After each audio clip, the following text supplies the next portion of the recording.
বেগম এটা ইসলামী শব্দ। বেগম লিতাসকুনু ইলাইহা, সূরা রোমের 21 নম্বর আয়াত। বিবিকে কখনো গিন্নি বলবেন না। গিন্নি বলে ওই মুশরিকেরা, বিবি ঘ্যান ঘ্যান করে কয় গিন্নি। ইসলাম বলে বেগম লিতাসকুনু ইলাইহা, ওই মেয়ের কাছে তোমার জন্য শান্তি রেখেছি। ওয়াজাআলা বাইনাকুম মুওয়াদ্দাতান ওয়া রাহমাহ, বিবিকে দেখবা এক চোখে ভালোবাসা আর এক চোখে রহমত। বাংলাদেশের মেয়েদের মতো ভালো মেয়ে দুনিয়ার কোন দেশে নাই। রান্না করে কারা? জোরে বলেন। ঘর পরিষ্কার করে কারা? সন্তান পালন করে কারা? কাপড় চোপড় ধুই দেয় কারা? কিল খায় কারা? কি সুন্দর করে মিলায় কয়। লজ্জা লাগে না এই মেয়েদের গায়ে যে হাত তোলো?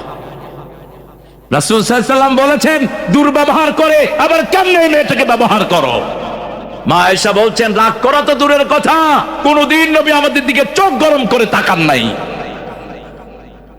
মারা তো দূরের কথা, রাসূল বলেছেন লা তাসুবুল বানাত ইন্নী আবুল বানাত, কোনদিন মেয়েকে গালি দিও না, আমি নবী মুহাম্মদ দুনিয়ার সব মেয়েদের বাপ।